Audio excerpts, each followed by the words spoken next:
ہمیشہ آپ نے واقعہ کربلا مصائب کی طرح سے سنا. کربلا کی نسبت ہی مصیبت سے ہو گئی کیونکہ واقعہ ہی مصائب کا ہے. کربلا سوچا رو پڑے, کربلا لکھا رو پڑے. اگر آپ چاہیں تو کربلا کو ایک لمحے کے لیے فضائل کی صورت میں دیکھیں. ایک لمحے کے لیے دیکھیں تو صحیح کہ کربلا میں راز کیا ہے. ابھی راز کربلا سے دنیا واقف نہ ہو سکی. اس لیے تو شاعر مشرق نے کہا تھا بیاں سر شہادت کی اگر تفسیر ہو جائے. مسلمانوں کا قبلہ روضہ شبیر ہو جائے. ابھی تو ہم اس راز کو ہی نہیں پا سکے جو کربلا میں موجود تھا. کیوں گئے تھے امام حسین اپنے جانثار ساتھیوں کو ساتھ لے کے؟ آئیے اہلیان ملتان اولیاء کی نگری فقیر کے ماننے والوں کے سامنے پوری ہی مجلس عشق میں آپ کو سنا. عالم الست میں خدا نے عالم ارواح میں روحوں سے پوچھا کون ہے جو مجھ سے عشق کرے, کیونکہ اس کا تقاضا عبادت نہیں تھا. خدا کو جبر کی عبادت نہیں چاہیے, اختیار کی عبادت چاہیے. اس لیے تو خدا کہتا ہے کہ مجھے جوانی کے سجدوں سے زیادہ پیار, کیونکہ جوانی پہ مصلے پہ آنے سے پہلے نفس پہ پاؤں رکھنا پڑتا ہے. بڑھاپے میں جب چل ہی نہ سکو پھر تو مصلی بہترین جگہ ہے. میں نوجوانوں سے مخاطب, اس لیے امیر المومنین کا بھی فرمان ہے جوانی کی عبادت جو ہے وہ ضعیفی کے سجدوں سے کہیں بہتر. خدا نے کہا چاہا عالم ارواح میں کوئی ہے جو مجھ سے عشق کرے, 1.25 لاکھ روحیں علیحدہ ہوئی, ہم تجھ سے عشق کریں گے. خدا نے کہا وعدہ یہاں امتحان وہاں. اب تقریر کا بالکل داغ سے کوئی تعلق نہیں رہا, اب آپ کے روحوں کے اندر تقریر ہے. 1.25 لاکھ نبیوں نے وہاں وعدہ کر لیا ہم تجھ سے عشق کریں گے. وعدہ ہو گیا, امتحان دینے کے لیے خدا نے پہلا نبی دنیا میں بھیجا, میرے عشق کا امتحان دے.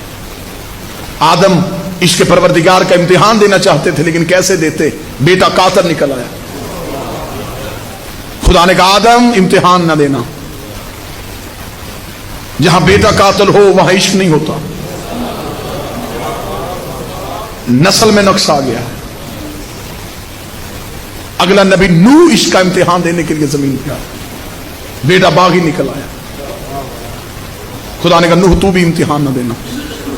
نبی اترتے گئے اور خدا اس انتظار میں تھا کہ انہوں نے جو وعدہ کیا تھا وہ امتحان میں. آخر ایک نبی ابراہیم ایسا آیا جس نے کہا میں نے ٹھان لی ہے کہ میں تیرے عشق کا امتحان دوں گا.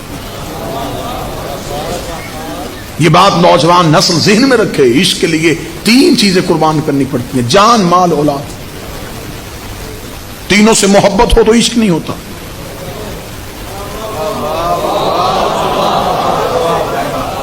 زمانہ ہم سے نہ پوچھے ہمیں حسین سے محبت ہے, ہمیں حسین سے عشق ہے.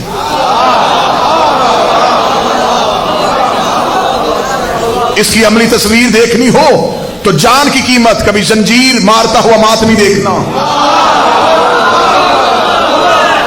صفے عذاب بچھاتا ہوا بانی دیکھنا, بچوں کو مجلس سے شبیر میں لاتی ہوئی ماں کو دیکھنا. لوگوں کو حسین سے محبت ہے, ہمیں حسین سے عشق ہے. جان مال اولاد یہ 3 چیزیں پہلے قربان کرنی پڑی.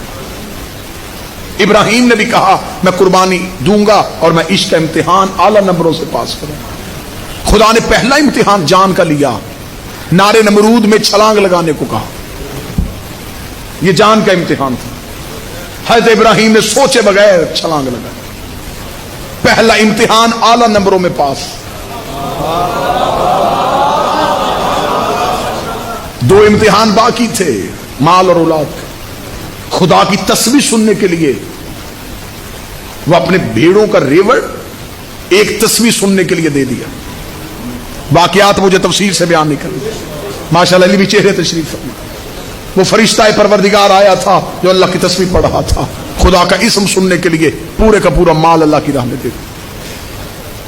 مال والا امتحان بھی مکمل. اب تیسرا اور اہم امتحان تھا اولاد کا. یہ وہ امتحان تھا جس میں پہلے انبیاء میں سے کوئی پورا نہیں آ رہا تھا.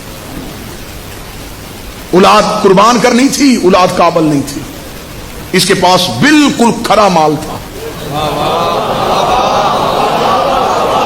بیٹا بھی عام نہیں، علیہ السلام تھا. اسماعیل جیسا بیٹا سنبھالا ہوا تھا امتحان دینے کے لیے. خدا نے کہا جان والا امتحان اعلی نمبروں سے پاس، مال والا امتحان کوئی کمی نہیں. ابراہیم اولاد کے امتحان کے لیے میدان میں اترا. میں دیکھوں کہ تجھے مجھ سے عشق ہے. اب مجھ سے نہیں خبر کہ ملتان میں کوئی بولے نہ بولے، روحوں کے اندر بات رکھنے لگا. ابراہیم اولاد والا امتحان دینے کے لیے بیٹے کو لے کے آیا، لیکن جو ہی قربان گاہ پہ پہنچا ابراہیم نے آنکھوں میں پٹی باندھی، بیٹے کے پاؤں میں رسی باندھی. ابراہیم نے پٹی باندھ کے چھری چلا دی. جب فوراً پٹی کھولی کہ گرم ابلتا ہوا لہو میرے بازو میں گر گیا. بیٹا تو سپاہ ہو گیا، فوراً پٹی کھول دی. جب پٹی کھولی تو اسماعیل کو وہاں مسکراتے ہوئے دیکھا. وہ آسمان کی طرف کر کے ابراہیم نے کہا میرے اللہ امتحان پاس ہو گیا. فرمایا جا، خلیل ہے، عاشق نہیں ہے.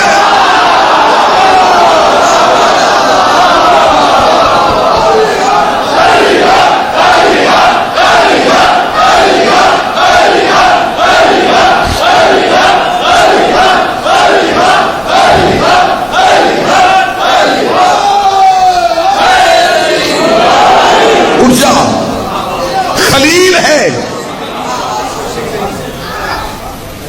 دو امتحان پاس ہوئے، اس کے بدلے میں خلیل بنا رہا ہوں. دوست ہے تو میرا، تیرا مجھ سے ایک تعلق ہے، تو عاشق نہیں ہے. ہاتھ میں چھری، بازو پہ لہو، بیٹے کا ہاتھ پکڑ کے منہ آسمان کی طرف کہا پھر عاشق کون ہوتے ہیں؟ فرمایا انتظار کر دکھاؤں گا.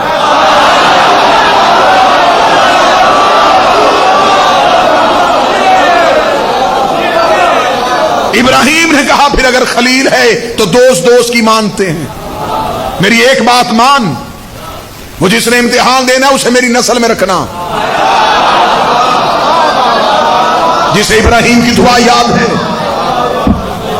وَمِنْ ذُرِّيَّتِي، وہ میری نسل میں ہو. فرمایا تیری نسل میں ہی ہوگا، ہم یہ عہدہ ظالموں کو نہیں دیتے، تیری نسل سے ہوگا. انتظار کر، ہم دکھائیں گے معیار عشق کیا ہے.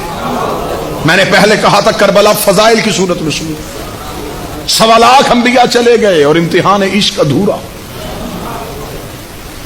یہ جو زیارت وارثہ پڑھتے ہو، اس میں ہر نبی کا نام لے کے حسین کو کہتے ہو یا وارث آدم صبوت اللہ، السلام علیکم یا وارث نوح نجی اللہ. اے آدم کے وارث، اے نوح کے وارث، اے ابراہیم کے وارث. حسین ان انبیاء کے وارث بنے کیسے؟ 1.25 لاکھ انبیاء کا امتحان دینے کے لیے حسین میدان کارزار کی طرف چلے. اب کوشش کیجئے گا، جذبات پہ قابو رکھیے گا تاکہ میں فضائل ہی سنا سکوں. حسین نے ہتھیلی جیسے میدان کا انتخاب کیا. حسین نے رات کا وقت نہیں ڈھونڈا، حسین نے دن کی دوپہر کا انتخاب کیا. حسین نے میدان کربلا کی ریت پہ جا کے ترازو عدل لگایا. حسین نے کہا تو نے کہا تھا امتحان لینا ہے، اب لے.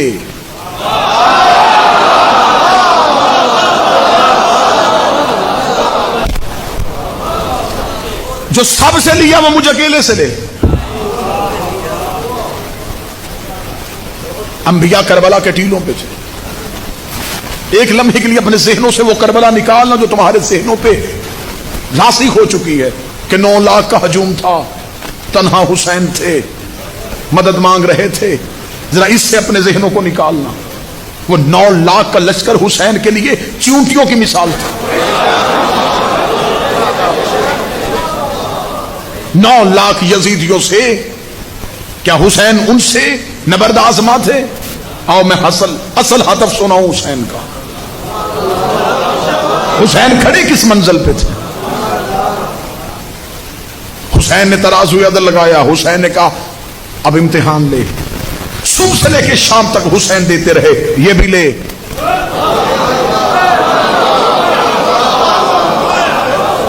یہ بھی. ابھی اس نے کچھ مانگا نہیں، حسین مرضی سے دے رہے. جب بالکل